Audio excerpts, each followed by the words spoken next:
দেবলীনার জন্য এই শাড়িটা পছন্দ করেছে এটা জানতে পেরে কুসুম নিজেই অবাক হয়ে যায়। হ্যাঁ বন্ধুরা, এমনটাই দেখতে পাবে। বিস্তারিত জানতে ভিডিওটিতে লাইক দিয়ে চ্যানেলটি সাবস্ক্রাইব করে দেখতে থাকো।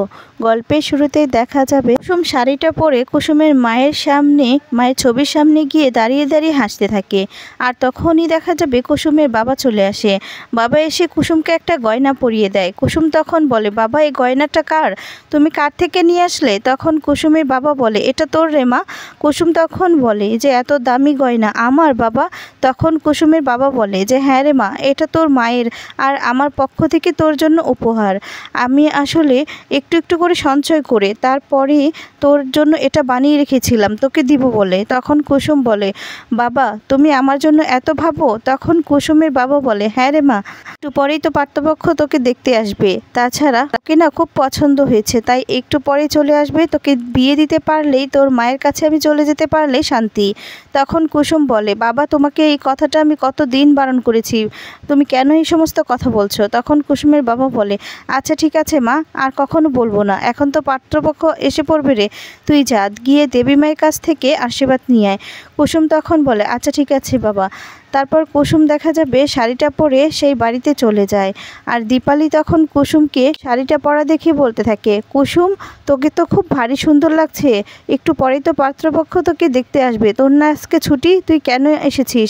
আর তখন বলে যে হ্যাঁ, আমি আসলে দেবী মায়ের আশীর্বাদ নিতে এসেছি, আর আমি তো একদম রেডি হয়ে চলে এসেছি। তখন দীপালি বলে, ভালো সময় এসেছি, এখনই দেবী মা যাবে পুজো দিতে। তারপর দেখা যাবে ইন্দ্রাণী পুজো দিতে যাচ্ছিল। আর তখনই দীপালি বলে যে দেবী মা, আপনার সঙ্গে কুসুম দেখা করতে এসেছে, কুসুমকে তো আজকে পাত্রপক্ষ দেখতে আসবে। আর তখন ইন্দ্রাণী বলে, জানি, শুনেছি শঙ্করের কাছে। আর তখন দীপালি বলে যে কুসুম আপনার কাছে আশীর্বাদ নিতে এসেছে। তখন ইন্দ্রাণী বলে যে আমি পুজো দিতে গিয়ে কারোর সাথে দেখা করি না, সেটা কি তোমরা জানো না? তুমি কুসুমকে বলে দিও যে ওর উপর আমার আশীর্বাদ সবসময় আছে। তখন কুসুম খুব খুশি হয়ে যায়। এরপর দেখা যাবে দেবী মায়ের থালা থেকে একটা ফুল পড়ে যায়। তখন কুসুম বলে, দেবী মা ফুল। ইন্দ্রাণী তখন বলে যে পড়ে যাওয়া ফুল দিয়ে ঠাকুরের পুজো হয় না। এই বলে ইন্দ্রাণী চলে গেলেই কুসুম মনে মনে বলে, যাক, এই পুজোর ফুলটা নয়, আমি আপনার আশীর্বাদ হিসেবে নিয়ে নিলাম দেবী মা। তখন দীপালি বলে যে চল কুসুম, পাত্রপক্ষ তো চলে আসবে। আর তারপর কুসুম আর দীপালি সেখান থেকে কুসুমদের বাড়িতে চলে যায়, সব কিছু গিয়ে রেডি করে। ওদিকে কুসুমের বাবা বলে, দেখি আমি পাত্রপক্ষ আসলো কি না। তারপর বাহিরে গিয়ে দেখা যাবে আসে। এরপর পাত্রপক্ষ দেখে বলতে থাকে, পাত্রপক্ষ চলে এসেছে।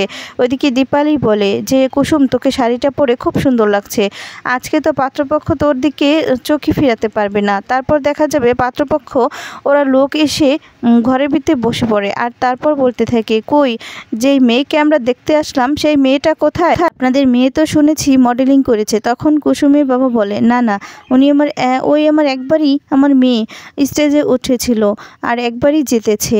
আমার মেয়ে তারপর স্টেজে উঠতে চায়নি, ওকে জোর করে ওঠানো হয়েছিল। আর তখন সেই ছেলের মা বলে, না না, ভারী পছন্দ হয়েছে আপনাদের মেয়েকে, আমার ছেলেরও তো খুব পছন্দ।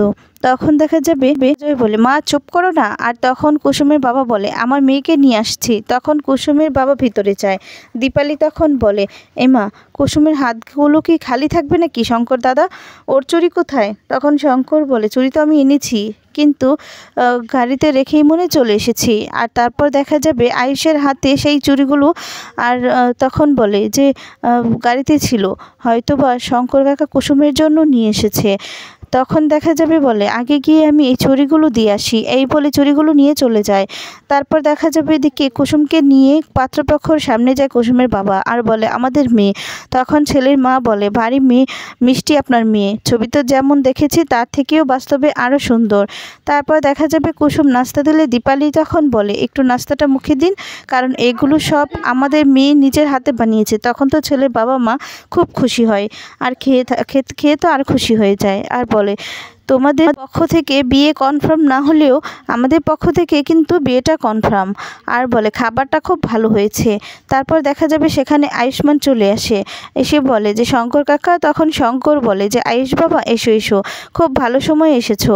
তখন আয়ুষ বলে যে, আমি কি সময় চলে আসলাম নাকি? তখন বলে, না না, তুমি ভিতরে এসো। এরপর দেখা যাবে বলতে থাকে যে এই চুড়িটা গাড়িতে রেখেই চলে এসেছিলেন। দীপালির হাতে দিলে দীপালি তখন বলে, তাহলে শঙ্করদের চুড়িগুলো আমি পরিয়ে দেই। আর তখন চুড়িগুলো পরিয়ে দেয় দীপালি। এদিকে দেখা যাবে ছেলের মা বলে, আমাদের মেয়ে কিন্তু খুব ভালো মানে খুব পছন্দ হয়েছে, আমাদের দিক থেকে সম্বন্ধে খুব পাকা। এবার ছেলে আর মেয়ে একটু পাকা কথা বলে নিক না। আর তখন শঙ্কর একটু আপত্তি করলে তখন আয়ুষ বলে যে হ্যাঁ হ্যাঁ কাকা ঠিকই তো বলেছে, ওরা নয় নিজেদের মতো করে একটু নিজেরা কথা। অজয় আর কুসুম দুজনে কথা বলতে যায়। এরপর অজয় কুসুমকে বলতে থাকে, তোমাকে কিন্তু ভারী সুন্দর লেগেছে সেদিন। আর তখন বলে, আসলে আমি তো কিছুই জানতাম না, দেবী মায়ের আশীর্বাদেই তো জিতেছি। আর তখন অজয় বলে যে না, তুমি তোমার পরিশ্রমে জিতেছ, তোমার সাহসের জোরে তুমি জিতেছ, দেখো তোমাকে ছবিতে কত সুন্দর লেগেছে। তখন দেখা যাবে এই কথা শুনে কুসুম খুব খুশি হয়ে যায় আর বলে, যা কি যে বলুন না, আর ছবিগুলো আপনার কাছে কি করে আসলো? তখন বলে, বারে আমার হবু বউয়ের ছবি মোবাইলে থাকবে না, এটা কি হতে পারে? আর দুবাইতে কিন্তু আমি কাজ করি জানো তো, এখান থেকে ডাবল টাকা পাই, 80,000 টাকা। তখন কুসুম বলে, 80,000 টাকা? এরপর বলে যে হ্যাঁ, কিন্তু অস্ত্রটাও কিন্তু অনেক, আর আমার কিন্তু 15 দিনের ছুটি নিয়ে এসেছি, এর 15 দিনের মধ্যে যা করার করতে হবে। তখন কুসুম বলে, 15 দিন? না না, আমি ঘন্টিকে আর বাবাকে ছেড়ে না এখান থেকে যেতে চাই না, আমি দেবী মায়ের সেবা করতে চেয়েছিলাম, এত তাড়াতাড়ি আমাকে চলে যেতে হবে? না না, এই কঠিন পরিস্থিতিতে আমি কিছুতেই সামলাতে পারবো না, আমি যেতে পারবো না। তখন অজয় বলে, আচ্ছা তাহলে তোমার এই কষ্টটা আমি একটু সহজ করে দেই। তখন বলে, মানে? অজয় তখন বলে, ঠিক আছে, তোমার বাবা তোমার ভাইয়ের সব দায়িত্ব আমার, পড়াশোনার দায়িত্বটাও আমার, এবার তুমি রাজি তো? তখন কুসুম মনে মনে বলে, বাহ, অজয় বাবু তো ভীষণ ভালো মানুষ, না হলে আমার বাবা আর ভাইয়ের দায়িত্ব নিয়ে নিল। তখন কুসুম কথা বলতে থাকে অজয়ের সাথে। এরপর দেখা যাবে আয়ুষ্মান জিজ্ঞেস করে যে দুবাইয়ে কোথায় থাকে। তখন অজয় আর তার মা কিছুই বলতে পারেন। তখন বলে যে আপনারা নিজেও জানেন না যে আপনাদের ছেলে কোথায় থাকে। এরপর দেখা যাবে অজয়ের বাবা আর মা দুজনেই ঘাবড়ে যায়। অজয় সেখানে চলে আসে আর বলে, বাবা মা আমরা কথা বলে নিয়েছি, কুসুম আমার সঙ্গে দুবাই যেতে রাজি হয়েছে। তখন কুসুম মনে মনে বলে, এই তো আমাকে বলল 2 দিন সময় নিতে, উনি মিথ্যে কেন বললেন? আর তখন দেখা যাবে অজয়ের বাবা মা বলে, তাহলে তো খুব ভালো কথা, বিয়েটা হচ্ছে তাহলে। তখন অজয় বলে, বিয়েটা হচ্ছে একমাত্র শর্তে একটা। আর তখন আয়ুষ্মান বলে, কিসের শর্ত? বিয়েটা তখন অজয় বলতে থাকে যে 2 সপ্তাহের মধ্যে বিয়েটা দিতে হবে। তখন বলে, 2 সপ্তাহের মধ্যে কি করে? আর তখন বলে, বিয়ে সব দায়িত্ব আমার, আপনি চিন্তা করবেন না। আয়ুষ্মান বলে, তাহলে তো খুব ভালো কথা, চিন্তার কোনো কারণ নেই। তখন অজয় বলে, আচ্ছা ঠিক আছে, কালকে আমি তাহলে কুসুমকে একটু নিয়ে যাবে পাসপোর্ট অফিসে, আসলে দুবাই যেতে হলে তো পাসপোর্ট করতে হবে তাই না? তখন শঙ্কর বলে, ঠিক আছে, আর তুমি সে কুসুমকে নিয়ে যেও। তারপর অজয় কোনো রকম সেখান থেকে কথা কাটিয়ে বেরিয়ে পড়ে। আয়ুষ্মান তখন বলে, কাকা খুব ভালো হয়েছে, কুসুমের বিয়েটা ঠিক হয়ে গিয়েছে, 2 দিনের মধ্যে সব আয়োজন করা হবে, তুমি না এত চিন্তা করো না। তারপর কুসুম তো এই সমস্ত দেখে তাকিয়ে থাকে। কুসুম তখন গাঙ্গুলি বাড়িতে গিয়ে কাজ করতে থাকে। সবাই তখন বলতে থাকে, কি ব্যাপার কুসুম, তোর না ছুটি, তোর তো কয়দিন পরেই বিয়ে, তুই এখানে কেন? আর তখন বলে, কাজ না করলে ভালো লাগে না, বাড়িতে বসে থেকে কি করব বলো তো? তখন বলে, তোর শাড়িখানা না খুব সুন্দর হয়েছে, তোকে পরে না খুব সুন্দর লাগছে, এরকম পাত্রী কোথায় পাবে পাত্রপক্ষ?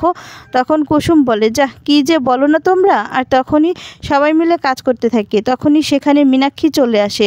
মীনাক্ষী কুসুমের পরানো সেই শাড়িটা দেখে অবাক হয়ে যায়। মনে পড়ে যায় যে এই শাড়িটা তো দিদিভাই দেবলিনার জন্যই পছন্দ করেছিল, কুসুমের গায়ে এই শাড়িটা কি করে আসলো? তখন মীনাক্ষী কুসুমের সামনে আসে, এসে তখন শাড়িটা ধরে বলে, বাহ, তোমার শাড়িটা তো খুব সুন্দর। তখন এই ভেবে মীনাক্ষী বলে যে না না, বাড়ির বউয়ের শাড়ি কি না বাড়ির কাজে লোক পরে আছে, কি করে যাই, এক্ষুনি দিদিকে জানাতে হবে। এই বলে মীনাক্ষী সঙ্গে সঙ্গে ইন্দ্রাণীর কাছে ছুটে যায়। ইন্দ্রাণীর কাছে গিয়ে সবটা বলে। ইন্দ্রাণী সবটা শুনে অবাক হয়ে যায় আর প্রচণ্ড রেগে যায়। তারপর দেখা যায় কুসুমের কাছে এসে যখন সেই ঘটনাটা বলে যে এই শাড়িটা কোথা থেকে পেলো, আর তখন তো কুসুমও ভয় পেয়ে যায়। কুসুমও অবাক হয়ে যায় এটাই জেনে যে এটা দেবলিনার জন্য পছন্দ করেছিল। তো বন্ধুরা, শেষ পর্যন্ত কি হতে যাচ্ছে কমেন্টস করে তোমাদের মতামতগুলো জানিয়ে দাও। পরবর্তী আপডেট পেতে চ্যানেলটি সাবস্ক্রাইব করো। ধন্যবাদ।